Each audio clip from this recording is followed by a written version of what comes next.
Chaque jour, Charles et Carole vous présentent la leçon de l'école du sabbat.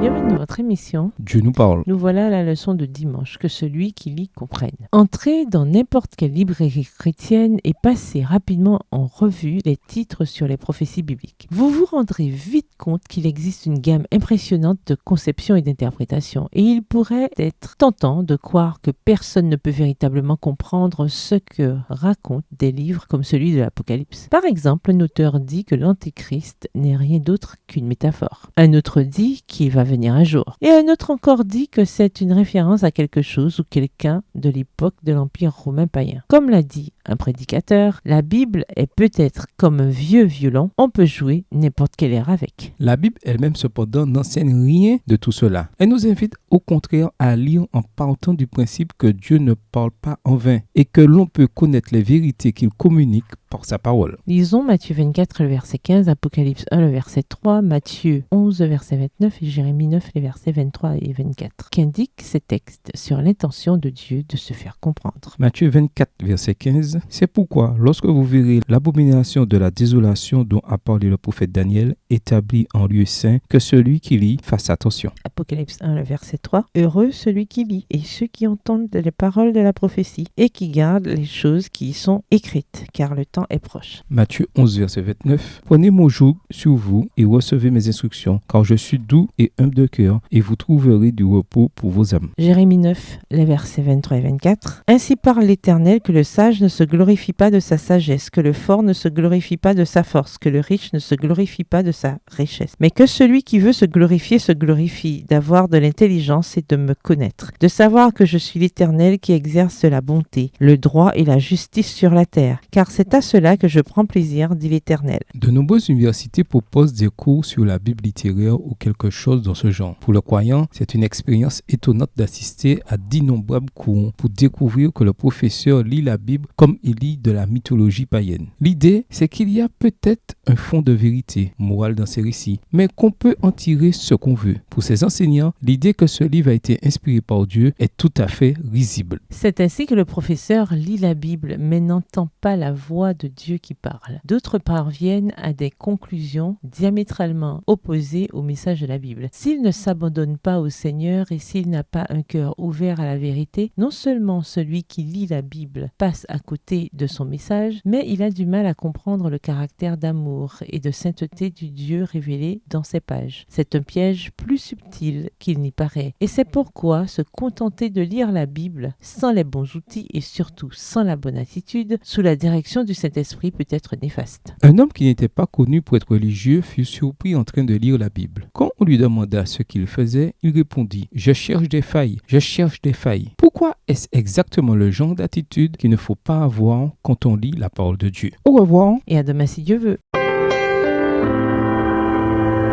Dieu nous parle. Chaque jour, Charles et Carole vous présentent la leçon de l'école du sabbat.